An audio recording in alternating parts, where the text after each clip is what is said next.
Welcome to my YouTube channel. Today is the big day. We are studying principle of inheritance and variation lesson number 3. तो lecture number 3 का important point discuss करेंगे monohybrid cross. तो let's start today's class.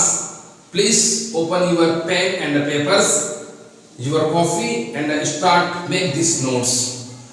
Monohybrid cross. What is monohybrid cross? तो number 1, monohybrid cross का starting word mono. Mono का मतलब single. Mono means single. Simple सी बात है. मोनोहाइब्रिड क्रॉस आप नोटिस कीजिए, बोर्ड एग्जाम में क्वेश्चन पूछा जाए व्हाट इज मोनोहाइब्रिड क्रॉस, तो मोनो मतलब सिंगल. सिंगल कॉन्स्टिट्यूटिव कैरेक्टर के बीच क्रॉस होगा. सिंगल कॉन्स्टिट्यूटिव कैरेक्टर के बीच क्रॉस होगा. इसी को हम लोग मोनोहाइब्रिड क्रॉस कहते हैं. जिस लिखा हूं when we consider the inheritance of one character at a time in a cross manner selected taught and a dwarf plant. inheritance का मतलब मैं आपको समझा चुका हूं कि पेरेंट्स के जो कैरेक्टर होते हैं वो ऑफस्प्रिंग में क्या होते हैं, जनरेट होते हैं. इसी प्रोसेस को हम लोग बोलते हैं इनहेरिटेंस. तो वन कॉन्स्टिट्यूटिव कैरेक्टर के बीच हम क्या कराएंगे, क्रॉस कराएंगे. इसका एग्जांपल मेंटर ने दिया टाल प्लांट मतलब मटर के लंबे पौधे और डॉर्फ प्लांट मतलब मटर के बोने पौधे. तो सिंपल सी बात है, टाल प्लांट को शो किया है कैपिटल टी से, डॉर्फ प्लांट को शो किया जाता है स्मॉल टी से. तो कैपिटल टी क्या है, टाल प्लांट है. ये प्योर टाल प्लांट है. प्योर टाल प्लांट क्यों है, क्योंकि यहाँ पर 2 कैपिटल टी हैं. ये प्योर डॉर्फ प्लांट है क्योंकि 2 स्मॉल टी हैं. तो सिंपल सी बात है, टाल प्लांट और डॉर्फ प्लांट के बीच जब क्रॉस होगा तो सबसे पहले इनके गैमेट्स को मेंडल ने क्या किया है, सेल्फ पॉलिनेशन के थ्रू आइसोलेट किया. तो 2 कैपिटल टी में से 1 कैपिटल टी बाहर होगा, 2 स्मॉल टी में से 1 स्मॉल टी क्या होगा, बाहर होगा. इसी को हम लोग गैमेट्स कहते हैं. तो 2 अलग-अलग गैमेट्स फ्यूज होंगे सेल्फ पॉलिनेशन के थ्रू. तो F1 जनरेशन में जो ऑफस्प्रिंग ओरिजिनेट होगा वो हाइब्रिड टाल प्लांट होगा. हाइब्रिड टाल प्लांट क्यों होगा, क्योंकि यहाँ पर कैपिटल टी क्या है, डोमिनेंस है, स्मॉल टी क्या है, रेसेसिव है. तो जो डोमिनेंस है उसके कैरेक्टर यहाँ पर शो होंगे. तो 100% ये हाइब्रिड टाल प्लांट होगा. तो I hope that is absolutely clear. अब इस हाइब्रिड टाल प्लांट का F2 जनरेशन निकालने के लिए हम लोग हाइब्रिड टाल प्लांट के बीच क्रॉस कराएंगे. तो सिंपल सी बात है, जब क्रॉस कराएंगे ये कैपिटल टी और ये कैपिटल टी दोनों मिलेगा तो क्या होगा, कैपिटल टी. या सिंपल मैं यहाँ पर दिखा सकता हूँ आपको. देखो ये क्या है, इस प्रकार क्रॉस कराना होगा.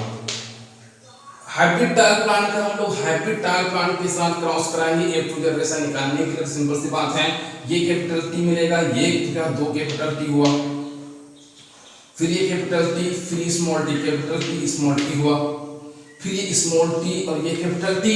तो पहले हम लोग कैपिटल टी को लिखते हैं, उसके बाद स्मॉल टी को लिखते हैं, फिर लास्ट में क्या होगा, 2 स्मॉल टी होगा. देखिए F2 जनरेशन में हमें इस प्रकार के ऑफस्प्रिंग ऑपरेट हो रहे हैं, जिसमें से कैपिटल टी क्या है, कैपिटल टी 25% क्या होंगे, प्योर टाल प्लांट होगा. प्योर टाल प्लांट क्यों, क्योंकि यहाँ पर 2 कैपिटल टी हैं. लेकिन 50% हमें हाइब्रिड टाल प्लांट मिलेंगे और ये इम्प्योर टाल प्लांट है. क्यों है, क्योंकि एक कैपिटल टी है और एक स्मॉल टी है. ठीक 25% हमें क्या मिलेंगे, डॉर्फ प्लांट मिलेंगे. तो ये होगा F2 जनरेशन. लेकिन एक इंपॉर्टेंट पॉइंट आपको पता होना चाहिए इनका. सबसे पहले देखते हैं इनका जीनोटाइप. जीनोटाइप क्या होगा, और एक होता है फिनोटाइप. नोट कीजिए फिनोटाइप. तो देखिए जीनोटाइप का मतलब होगा जीनिक स्ट्रक्चर, जीन की संरचना. तो देखिए जीनोटाइप मतलब याद करने का आसान टेकल. जीनोटाइप हम कैसे निकालते हैं, तो देखो यहाँ पर कैपिटल टी कितने हैं, कैपिटल टी स्मॉल टी कितने हैं और स्मॉल टी कितने हैं. तो सिंपल सी बात है, कैपिटल टी वाले 1 हैं, कैपिटल टी स्मॉल टी वाले कितने हैं, 2 हैं, और टोटल स्मॉल टी वाले कितने हैं, 1 है. क्या होगा, 1:2:1 इनका जीनोटाइप. तो जीनोटाइप अगर हमें निकालना है तो देखना है कैपिटल टी कितने हैं, कैपिटल टी स्मॉल टी कितने हैं, स्मॉल टी कितने हैं. सिंपल से देखिए इसमें कैपिटल टी वाले केवल 1 ही हैं, कैपिटल टी स्मॉल टी वाले कितने हैं, 1 और 2 ही हैं, और स्मॉल टी वाले कितने हैं, 1. इसका जीनोटाइप में लिखता हूं 1:2:1. तो याद रहे जीनोटाइप में केवल जीनिक स्ट्रक्चर देखा जाता है, लेकिन फिनोटाइप में याद करने का आसान टेकल, पहले कलर देखेंगे या सिंपल हिंदी में कहूंगा रंग रूप आकार।